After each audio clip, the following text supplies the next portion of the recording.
প্রিয় দর্শক, স্বাগত জানাচ্ছি তথ্য ও প্রযুক্তি নিয়ে আমাদের বিশেষ আয়োজন Walton laptop present search engine powered by লিঙ্কট্রির আজকের পর্বে। আমি রাশেদ ইমাম পুরো আয়োজন জুড়ে আছি আপনাদের সাথে। চলুন তাহলে শুরু করা যাক Walton laptop present search engine powered by লিঙ্কট্রির আজকের পর্ব।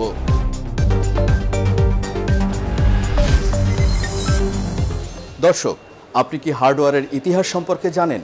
কিভাবে, কোথায়, কখন হার্ডওয়্যারের আবিষ্কার? চলুন আজকের আয়োজনের শুরুতেই আমরা দেখে নেই হার্ডওয়্যারের আবিষ্কারের ইতিহাস সম্পর্কে একটি বিশেষ প্রতিবেদন। আমরা সাধারণত হার্ডওয়্যার বলতে কম্পিউটারের সেই সব অংশকে বুঝি যেগুলো দৃশ্যমান এবং শারীরিকভাবে স্পর্শযোগ্য, যেমন processor, motherboard, RAM, hard disk, keyboard, mouse ইত্যাদি। হার্ডওয়্যারের ইতিহাস দীর্ঘ এবং এর বিকাশ কম্পিউটার বিজ্ঞানের প্রাথমিক পর্যায় থেকে শুরু হয়েছে। কম্পিউটার হার্ডওয়্যারের সূচনা হয়েছিল দ্বিতীয় বিশ্বযুদ্ধের সময়, যখন প্রথম ইলেকট্রনিক ডিজিটাল কম্পিউটারগুলো তৈরি করা হয়। উদাহরণস্বরূপ 1943 সালে ব্রিটিশ বিজ্ঞানীরা কলসাস নামে প্রথম প্রোগ্রামযোগ্য ডিজিটাল কম্পিউটার তৈরি করেন। যুক্তরাষ্ট্রের ENIAC electronic numerical integrator and computer ছিল প্রথম সাধারণ উদ্দেশ্যে ব্যবহৃত ইলেকট্রনিক কম্পিউটার, যা তৈরি হয়েছিল 1946 সালে। কিন্তু ট্রানজিস্টরের আবিষ্কার কম্পিউটার হার্ডওয়্যারের বিকাশে বিশাল পরিবর্তন নিয়ে আসে। 1947 সালে ট্রানজিস্টরের উদ্ভাবন বড় কম্পিউটারের ছোট হওয়ার পথ প্রশস্ত করে, যার ফলে পরবর্তী প্রজন্মের কম্পিউটারগুলো আরও শক্তিশালী ও সাশ্রয়ী হয়ে ওঠে। এছাড়াও 1958 সালে জ্যাক কিলবি প্রথম ইন্টিগ্রেটেড সার্কিট বা আইসি তৈরি করেন। এই প্রযুক্তি অনেক ট্রানজিস্টরকে একটি ছোট চিপে একত্রিত করার সুযোগ দেয়, যা কম্পিউটারের প্রক্রিয়াকরণ ক্ষমতাকে আরও বাড়ায় এবং যন্ত্রপাতিকে অনেক ছোট করে। 1971 সালে ইন্টেলের প্রথম মাইক্রোপ্রসেসর 4004 চিপ তৈরি করা হয়েছিল, যা একটি একক চিপে পূর্ণাঙ্গ কম্পিউটার প্রসেসিং সিস্টেমের কাজ করত। এটি পার্সোনাল কম্পিউটারের আবির্ভাবের সূচনা করে। তাছাড়া 1981 সালে আইবিএম প্রথম পার্সোনাল কম্পিউটার পিসি বাজারে আনে, যা হার্ডওয়্যার শিল্পে বিপ্লব ঘটায়। অ্যাপল, কমোডোর সহ বিভিন্ন কোম্পানিও তখন পার্সোনাল কম্পিউটার তৈরিতে মনোযোগ দেয়। প্রিয় দর্শক, এতক্ষণ ধরে আমরা হার্ডওয়্যার আবিষ্কারের অসাধারণ ইতিহাস সম্পর্কে জানলাম। বাংলাদেশে সাধারণ কম্পিউটার হার্ডওয়্যার ব্যবহারকারী যারা রয়েছেন, তারা এটি কিভাবে ব্যবহার করছেন এবং এটি ব্যবহারের পরে তাদের কাজের গতিপথ কিভাবে পরিবর্তিত হচ্ছে, এখন তা সরাসরি শুনবো তাদের মুখ থেকেই। একটি কম্পিউটারের মূলত বেসিক কিছু পার্ট থাকে, যেমন mainly CPU, central processing unit, একটা সিপিইউ লাগে। দেন সিপিইউটা বসানোর জন্য একটা মাদারবোর্ড প্রয়োজন, তারপর আমাদের র্যাম প্রয়োজন, আমাদের স্টোরেজের জন্য এইচডিডি বা এসএসডি প্রয়োজন, তারপর টোটাল সিস্টেমটাকে পাওয়ার দেওয়ার জন্য একটা পাওয়ার সাপ্লাই প্রয়োজন। এছাড়া পুরো কম্পিউটারের জন্য একটা কেসিং প্রয়োজন। তাছাড়া আমাদের বিভিন্ন পেরিফেরালস থাকে, যেমন কিবোর্ড, মাউস, হেডফোনস, মনিটর, এগুলোই মূলত কম্পিউটার রান করার জন্য প্রয়োজন। কম্পিউটার মেইনলি যোগাযোগে অনেক ভালো একটা ভূমিকা রাখছে সোশ্যাল মিডিয়ার থ্রু। এখন তো দেখা যায় যে গতানুগতিকভাবে আর যোগাযোগের জন্য ফোন ইউজ করাই হয় না। সোশ্যাল মিডিয়ার থ্রু হোয়াটসঅ্যাপ, টেলিগ্রাম, তারপর ডিসকর্ডের থ্রু যোগাযোগ করি, ফেসবুক আছে, ইনস্টাগ্রাম আছে। তাছাড়া যে আমি বললাম আমার শিক্ষার কাজে বিভিন্ন এডটেক প্ল্যাটফর্মগুলোতে এখন ক্লাস করি। গতানুগতিক অফলাইন ক্লাস এখন বলতে গেলে অনেকটা কমে গেছে। এছাড়াও নানানভাবে বিনোদনের ক্ষেত্রেও সাহায্য পাই। আমি একজন জব হোল্ডারের পাশাপাশি একজন স্টুডেন্টও, তো আমার daily assignment submit and office ওয়ার্কের জন্যই মেইনলি কম্পিউটার ব্যবহার করা হয়। কম্পিউটার ছাড়া আমাদের ডেইলি লাইফ জাস্ট কল্পনাও করা যায় না। তো আমাদের ডেইলি লাইফের যে কাজগুলো, অফিস ওয়ার্ক থেকে শুরু করে আমাদের লেখাপড়ার সকল কাজের জন্যই কম্পিউটারটা ব্যবহার করতে হয়। যে কোনো কম্পিউটার হার্ডওয়্যার কেনার ক্ষেত্রে আমি সবার প্রথমে গুরুত্ব দিই ব্র্যান্ড ভ্যালুটা দেখি, আমি তাদের সার্ভিস কোয়ালিটি দেখি, আফটার সেল সার্ভিস দেখি, দেখার পর আমি প্রোডাক্টটা কিনি। আমি হানাফ, আমি মূলত একজন স্টুডেন্ট। কারেন্টলি আমি পড়াশোনা করছি কলেজে, বিএফ শাহীন। আমি মূলত বর্তমানে ডেস্কটপ পিসি ব্যবহার করে থাকি। একটি কম্পিউটার মূলত সেট আপ করতে বিভিন্ন কি কম্পোনেন্টস আছে, সেগুলোর মধ্যে যেগুলো হচ্ছে মেইন, সেগুলো হচ্ছে মূলত মাদারবোর্ড, এরপর হচ্ছে সিপিইউ, এরপর হচ্ছে SSD or HDD। এছাড়াও আমরা GPU চাইলে ব্যবহার করতে পারি। মূলত কম্পিউটার পারফরমেন্স বাড়ানোর জন্য আমি HDDর বদলে SSD লাগাতে পারি, যা মূলত আমার কম্পিউটার পারফরমেন্সকে অনেক বৃদ্ধি করতে পারবে। এছাড়াও আমি গ্রাফিক্স ড্রাইভার অর্থাৎ GPU ব্যবহার করতে পারি, যেটি মূলত আমার কম্পিউটারকে আপগ্রেড করবে। এছাড়াও আমি মূলত টেম্পোরারি ফাইল এছাড়াও ক্যাশে এগুলো আমি মূলত ডেইলি আমি ক্লিন করতে পারি, যার ফলে আমার পিসি মূলত সবসময় পারফরমেন্স দিবে। কম্পিউটার হার্ডওয়্যার মূলত পারচেস করার সময় আমি মূলত কম্পেয়াবিলিটি, যেটা মূলত আমার পিসির আলাদা পার্টগুলোর সাথে কি এগুলো কম্পেয়ার করা যায় নাকি, এছাড়াও মূলত আমি সার্ভিসিং বিভিন্ন সময় গ্যারান্টি সেগুলো আমি দেখতে পারি। এছাড়াও আমার মূলত পারফরমেন্সের ব্যাপারে আমি সক্ষম থাকতে পারি, এগুলো দেখে আমি মূলত আমি পিসি পার্টগুলো কিনতে পারি। প্রিয় দর্শক, এতক্ষণ আমরা দেখলাম বাংলাদেশের সাধারণ হার্ডওয়্যার ব্যবহারকারীদের অভিজ্ঞতার কথা। নিশ্চয়ই আপনার জানতে ইচ্ছে করছে কবে এবং কিভাবে বাংলাদেশে হার্ডওয়্যারের যাত্রা শুরু হয়েছিল, এর বর্তমান অবস্থা কেমন এবং ভবিষ্যৎ সম্ভাবনা কোথায় যাচ্ছে। চলুন দর্শক, এবারে আমরা দেখে আসি বাংলাদেশে হার্ডওয়্যারের যাত্রার শুরুর দিন থেকে আজকের দিন পর্যন্ত কেমন চলছে এবং ভবিষ্যতে কি কি সম্ভাবনা তৈরি হচ্ছে তার উপরে একটি সংক্ষিপ্ত।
প্রিয় দর্শক, আমরা দেখলাম বাংলাদেশে হার্ডওয়্যার প্রযুক্তির আবির্ভাব, এর বর্তমান ভূমিকা এবং ভবিষ্যৎ সম্ভাবনা নিয়ে একটি সংক্ষিপ্ত প্রতিবেদন। প্রত্যাশা করছি বাংলাদেশের প্রযুক্তি শিল্পে হার্ডওয়্যার প্রযুক্তির বর্তমান অবস্থা সম্পর্কে এই প্রতিবেদনটি আপনাকে একটি পরিষ্কার ধারণা দিতে পেরেছে। প্রিয় দর্শক, আপনারা কি জানেন কারা এই অত্যাধুনিক হার্ডওয়্যার তৈরি এবং সরবরাহ করে আমাদের প্রযুক্তিগত জীবনে ভিন্ন মাত্রা যোগ করছে? কারা বিশ্বের সাথে প্রযুক্তিগতভাবে আমাদের সম্পৃক্ত করতে প্রতিনিয়ত কাজ করে যাচ্ছেন? চলুন আমরা জেনে নেব এখন সেই সব মানুষদের কথা যাদের নিরলস পরিশ্রম আমাদের প্রযুক্তিগতভাবে এগিয়ে নিচ্ছে এবং বাংলাদেশকে নতুন দিগন্তে নিয়ে যাচ্ছে। আমরা 1996 সালে যখন চিন্তা করি যে আমরা কম্পিউটারের বিজনেসটা করতে চাই, তখন আমরা মার্কেট ফিজিবিলিটি স্টাডি করে যেটা দেখি যে বাংলাদেশের কম্পিউটারের যে সকল প্রোডাক্টগুলো ইম্পোর্ট হয় মূলত সেগুলো সিঙ্গাপুর কিংবা হংকং থেকে আসছে। অ্যাকচুয়ালি আমাদের দেশের টোটাল আইটি সেক্টরের যদি আমি এভাবে বলি A to Z যে প্রয়োজনটা মানুষের থাকে কনজিউমার লেভেলে অথবা কর্পোরেট লেভেলে, আমরা 100% সকল বিষয়টা কভার করার চেষ্টা করি, যে কারণে আমাদের এতগুলো প্রোডাক্ট বা এতগুলো ব্র্যান্ড রয়েছে। আজ থেকে 4 বছর আগে একটা ল্যাপটপ যেটা আমরা 50,000 টাকায় ভালো কনফিগারেশনের ল্যাপটপ একজন ইউজারের হাতে তুলে দিতে পারতাম, সেটা এখন অনেক দাম বেড়ে গেছে। এই বেড়ে যাওয়ার পেছনে কিন্তু দুটো কারণ রয়েছে। প্রথমত হচ্ছে যে ডলারের কারণে একটি পণ্যের দাম বেড়েছে 40%, যেহেতু 87-88 জায়গায় 120, আমাদেরকে 40% এখানে দামটা বেড়েছে।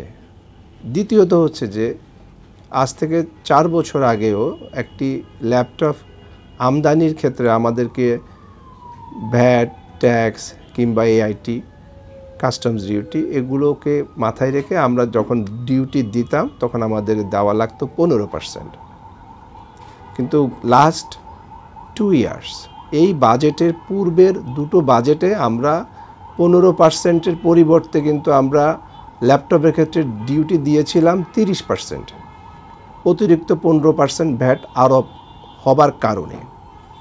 তাহলে এখানেও বেড়ে গেল 15%। ঠিক 1 বছর আগে একটি ল্যাপটপ ডলারের কারণে এবং ভ্যাটের কারণে প্রায় 55% কিন্তু বেড়ে গেছে। আমাদের এই আর্টিফিশিয়াল ইন্টেলিজেন্স, এআই এনাবল বা এআই কমফর্টেবল যে ল্যাপটপগুলো আমরা এখন নিয়ে আসছি, এগুলোর মাধ্যমে তো প্রযুক্তিগতভাবে অনেক বেনিফিট যেটা যিনি ইউজার উনি পাবেন বা পাচ্ছেন। বাংলাদেশের হার্ডওয়্যার বাজার আসলে গ্রোয়িং। এখন প্রেজেন্ট ইকোনমিক কন্ডিশনে আসলে একটু স্ট্যাগনেট মনে হচ্ছে, বাট এটা খুব টেম্পোরারি একটা বিষয়। ইয়াংরা যখন স্কুলে যায়, এখন প্রতিটা স্টুডেন্টের কিন্তু একটা কম্পিউটার দরকার, বাট সবাই তো আর অ্যাফোর্ড করতে পারে না। তো সেক্ষেত্রে আমাদের টোটাল ইকোনমিক ইকোসিস্টেমে যদি আমরা কম্পিউটার সুলভ মূল্যে কিনতে পারে অথবা ইনস্টলমেন্টে কিনতে পারে সেরকম একটা ব্যবস্থা করে দেওয়া যায় স্টুডেন্টদেরকে, তাহলে কিন্তু কম্পিউটার বাজার আরও বড় হবে। হার্ডওয়্যার আমদানির ক্ষেত্রে আসলে এখানে অনেক ধরনের চ্যালেঞ্জ আছে, স্পেশালি যখন আমরা ইন্ডাস্ট্রি হিসাবে আমরা প্রোডাক্ট ইম্পোর্ট করি, সেখানে আসলে অনেক ধরনের অ্যানামলিজ আছে। ফিনিশ প্রোডাক্টের ডিউটি অনেক ক্ষেত্রে কম, আবার স্পেয়ার পার্টের ডিউটি অনেক বেশি। তো সেক্ষেত্রে লোকাল ইন্ডাস্ট্রি অ্যাসেম্বলি কিন্তু এখানে দাঁড়াবে না। আমরা যদি সেটাকে ঠিক না করি তাহলে কিন্তু ওভারঅল আমাদের এক্সপেন্সেসটা বেড়ে যাচ্ছে। অন দি আদার হ্যান্ড কিছু আইটেমস আছে যেগুলো আসলে এখানে ম্যানুফ্যাকচারিং এখনও কিন্তু ভায়াবল না, সেগুলোর ডিউটি কিন্তু অনেক বাড়িয়ে রেখেছে। বাংলাদেশে কাস্টমারের আমার খুব হাই এন্ড বায়ার নাই বাংলাদেশে আমাদের, কারণ যখন আপনি লেটেস্ট প্রযুক্তি নিয়ে একেবারেই আপডেটেড প্রোডাক্ট আপনি আনবেন, সেগুলোর প্রাইস কিন্তু অনেক বেশি হবে এবং ওগুলো ফার্স্ট ওয়ার্ল্ড কান্ট্রিতে কিছুদিন ব্যবহার হয়ে তারপরে আমাদের এই অঞ্চলে সেটা আসবে। তো এআই এনেবলড যেসব ল্যাপটপ অথবা কম্পিউটার আছে সেগুলো অলরেডি আসা শুরু হয়েছে এবং সেগুলা যেহেতু একদম ফেয়ারলি ভেরি নিউ মডেল, তখন এগুলার প্রাইস কিন্তু অনেকের নাগালের বাইরে থাকে। সো আমাদের প্রত্যেকটা প্রোডাক্টই কিন্তু মানুষের লাইফস্টাইল থেকে শুরু করে তাদের কিন্তু ইন্টেলিজেন্সকে আপগ্রেড করার জন্যই কিন্তু আমরা এই প্রোডাক্টগুলো আনি। সো আমাদের আইটি প্রোডাক্টে এমন কোনো প্রোডাক্ট নাই যেটা অপ্রয়োজনীয়। লোকাল ব্র্যান্ডের হার্ডওয়্যারের কিন্তু ডিমান্ড আস্তে আস্তে বাড়বে, কারণ হচ্ছে যে মানুষের কিন্তু অ্যাফোর্ডেবিলিটির ব্যাপার আছে, প্লাস লোকাল ব্র্যান্ডের হার্ডওয়্যার যে ভালো সেটার কিন্তু এক্সাম্পল আস্তে আস্তে তৈরি হচ্ছে। তো সেক্ষেত্রে আমরা লোকাল ব্র্যান্ডের এবং ডোমেস্টিক প্রোডাক্ট যেগুলোকে বলে সেগুলোর দিকে কিন্তু মানুষের নজর আসবে। ওয়ার্ল্ডের যে স্লোগান আছে যে চতুর্থ শিল্প বিপ্লব অথবা পঞ্চম শিল্প বিপ্লবের দিকে মানুষ চিন্তা করছে, সো প্লাস এআই নিয়ে চিন্তা করছে, এআইয়ের সব ফিচার কিন্তু আমাদের জন্য না, বিকজ আমাদের কোর কম্পিটেন্সি হচ্ছে আমাদের ম্যান পাওয়ার। আমাদের ম্যান পাওয়ারকে কোন জায়গায় কাজে লাগাবো ওই জায়গাটা আমাদের আসলে খুঁজে বের করতে হবে। সো যারা আসলে মোর অটোমেটিক যাওয়ার চেষ্টা করছে সেই সব দেশের কিন্তু জনসংখ্যা কমছে, তাদের জনসংখ্যা কিন্তু বাড়ছে না। আপনি ইউরোপের অনেক দেশ দেখবেন যে তাদের জনসংখ্যা কিন্তু ডিক্লাইনিং, ওরা কিন্তু হাজার চেষ্টা করেও কিন্তু তাদের জনসংখ্যা বাড়াতে পারছে না। সো অ্যাকর্ডিংলি আমার কাছে মনে হয় বাংলাদেশের এখন সুযোগ আসছে এভাবে চিন্তা করা। সব স্লোগানে কিন্তু আমরা গা ভাসিয়ে দিলে কিন্তু আমাদের চলবে না। আমাদের নিজস্ব ক্যাপাবিলিটি দেখে আমরা কোনটার সাথে ফ্লোতে মিলতে পারি সেই সিদ্ধান্ত আমাদের নিতে হবে। আইটি আমরা দুই বিভাগে, একটা সফটওয়্যার একটা হার্ডওয়্যার। তা আর হার্ডওয়্যারের ভিতরে অনেকগুলো পার্ট আছে, অনেকে আছে কনজিউমার বেস বিজনেস করে, ডিলার চ্যানেল বেস বিজনেস করে, সলিউশন বেস বিজনেস করে। আমরা একমাত্র পিওরস হার্ডওয়্যার নিয়ে কাজ করি। আইটিতে কাজ করা বা যে কোনো সেক্টরে কাজ করেন না কেন হার্ডওয়্যারের প্রয়োজন আছে, কম্পিউটারের প্রয়োজন আছে। Without computer very hard to run the business. গিগাবাইটের ল্যাপটপ এবং ডেস্কটপ যাতে দুইটাই আছে, এই জন্য আমরা বলতে পারি যে সব সেগমেন্টে আমরা কাজ করার সুযোগ আছে। আইটি পণ্যের যদি বলা হয় যে আমাদের দেশে এখনও স্টিল একটা ল্যাপটপের একটা ডিমান্ড এখন অনেক বেশি। তো তারপরে ল্যাপটপের যে প্রাইসটা একটু ঊর্ধ্বগতি, ডলার প্রাইস বাড়ার কারণে, তো সেই ক্ষেত্রে কিছুটা ল্যাপটপের জায়গায় কিছুটা ডেস্কটপের মার্কেট কিছুটা বড় হচ্ছে এবং ইন্ডাস্ট্রিটা ল্যাপটপ এবং হার্ডওয়্যার বিজনেস যখন বড় হবে সেক্ষেত্রে দুই দিক দিয়ে আমরা লাভবান। একটা হলো আমাদের কর্মদক্ষ কর্মী আমরা বের করতে পারবো এবং ভালো সেলসম্যানশিপ আমরা পাবো, এবং বিভিন্ন যে ছোট ছোট শোরুমগুলো আছে, বড় শোরুমগুলো আছে, তারা আরও সমৃদ্ধশালী এবং তারা এবং আরও বেনিফিটেড হবে। আমরা আসলে যেহেতু ম্যানুফ্যাকচার না, উৎপাদনকারী দেশ না, সুতরাং আমরা অলওয়েজ ফলো করতে উৎপাদনকারী দেশগুলো তারা কি করে, লাইক ইন্টেল কি চালু করতেছে, অ্যাপেল কি নিউ জেনারেশন দিতেছে, AMD CPU এটার একটা মার্কেট আসছে ভালোভাবে, তো ইন্টেলে কম্পিটিটর হিসেবে সেই ক্ষেত্রে তারও নতুনত্ব কী আছে, NVIDIA গ্রাফিক্স কার্ডের খুব প্রয়োজন যেহেতু AI বেস, তা এই জন্য তারা কি নতুনত্ব নিয়ে আসে তাদের উপর আমরা আসলে বেস করতে হয়। তো এই জন্য আমাদের আসলে অলওয়েজ তাদের উপরে চোখ রাখতে হয়। অন অ্যাভারেজে তা আমাদের বাংলাদেশে প্রতি মাসে 20K একটা মার্কেট আমাদের দেশে আছে হার্ডওয়্যারে, যে ডেস্কটপ পিসি বা ক্লোন পিসি। তা আমি এবং আশাবাদী যে এই মার্কেটটা ডে বাই ডে আরও একটু বাড়বে।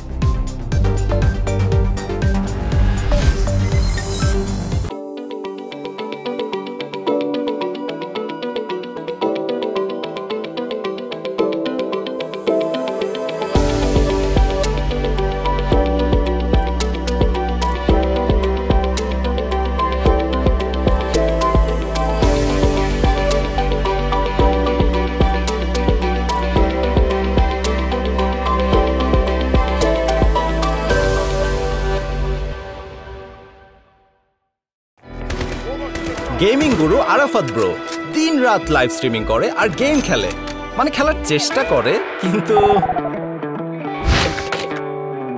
স্লো স্পিড ইন্টারনেট বাদ। নিয়ে আসুন লিঙ্ক 3 1000 টাকা বা তার বেশি দামের সুপারফাস্ট ইন্টারনেট প্যাকেজ, সাথে পেয়ে যাবেন নতুন হেডফোন। আর গেমিং তো থামবেই না।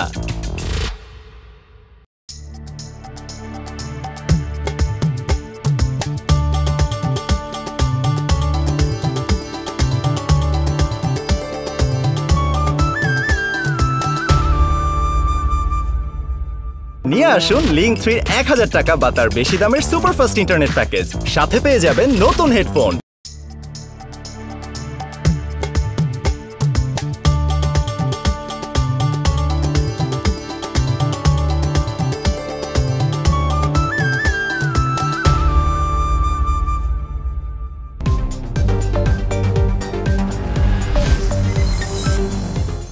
প্রিয় দর্শক, এতক্ষণ আমরা জানলাম বাংলাদেশে হার্ডওয়্যার খাতে আমদানিকারক ও বিপণনকারী প্রতিষ্ঠানসমূহের প্রতিনিধিদের কথা, একই সাথে এই খাতকে সুসংগঠিত রাখতে গড়ে ওঠা সংগঠনগুলোর প্রতিনিধিদের কথা, যাদের সমন্বিত প্রচেষ্টা বাংলাদেশের প্রযুক্তি খাতকে শক্তিশালী, উন্নত এবং প্রতিযোগিতামূলক করে গড়ে তুলছে, যে কারণে এগিয়ে যাচ্ছে বাংলাদেশ, শক্তিশালী হচ্ছে আমাদের অগ্রগতি। প্রিয় দর্শক, প্রতি পর্বের মতো এ পর্বেও আপনাদের জন্য রয়েছে একটি দারুণ কুইজ। তবে তার আগে গত পর্বের কুইজের উত্তর। গত পর্বের কুইজের সঠিক উত্তর ছিল ক, এনক্রিপশন। আর সঠিক উত্তরদাতাদের মধ্য থেকে লটারির মাধ্যমে বিজয়ী হয়েছেন মোহন সরকার। মোহন, আপনার ঠিকানায় ওয়ালটন ল্যাপটপের সৌজন্যে আকর্ষণীয় পুরস্কার পৌঁছে যাবে খুব তাড়াতাড়ি। আজকের কুইজের প্রশ্ন হচ্ছে, গ্রাফিক্স প্রসেসিং ইউনিট GPU কোথায় অবস্থিত হতে পারে? ক, মাদারবোর্ডে বিল্ট ইন। খ, আলাদা একটি গ্রাফিক্স কার্ড হিসেবে। গ, উভয়ই হতে পারে। ঘ, শুধুমাত্র আলাদা গ্রাফিক্স কার্ডে। দর্শক, সঠিক উত্তরদাতাদের মধ্য থেকে লটারির মাধ্যমে নির্বাচিত একজন পাবেন ওয়ালটন ল্যাপটপের সৌজন্যে আকর্ষণীয় পুরস্কার। তাই আর দেরি না করে এক্ষুনি গিয়ে এনিগমা টিভির ফেসবুক পেজ, ইউটিউব চ্যানেল এবং ওয়েবসাইটের কমেন্ট বক্সে লিখুন সঠিক উত্তর আর জিতে নিন আপনার কাঙ্ক্ষিত পুরস্কার। প্রিয় দর্শক, আপনি কি জানেন একটি দারুণ কম্পিউটার কেনার জন্য আপনাকে কি কি হার্ডওয়্যার সম্পর্কে ধারণা থাকতে হবে, কিংবা আপনি আপনার বাজেটের মধ্যে আপনার পছন্দের কম্পিউটারটি কিনতে পারবেন, অথবা একটি বিল্ট ইন পিসিতে আপনার কোন কোন বিষয়ে নজর রাখা প্রয়োজন? দর্শক, আজ আমরা আপনাকে জানাবো টিপস অ্যান্ড ট্রিক্সে কি করে আপনি আপনার বাজেটের মধ্যে সেরা পণ্যটি কিনে ফেলতে পারেন এবং সেই সাথে আপনি আপনার সকল প্রয়োজনীয় কাজ আপনার কম্পিউটারে যেন করতে পারেন। তার জন্য কি ধরনের কম্পিউটার কিনতে হবে, কোন কোন হার্ডওয়্যার সম্পর্কে আপনাকে বুট করতে হবে, পাওয়ার করলে কেমন দেখাবে সেই ব্যবস্থা পাওয়ার টেবিল।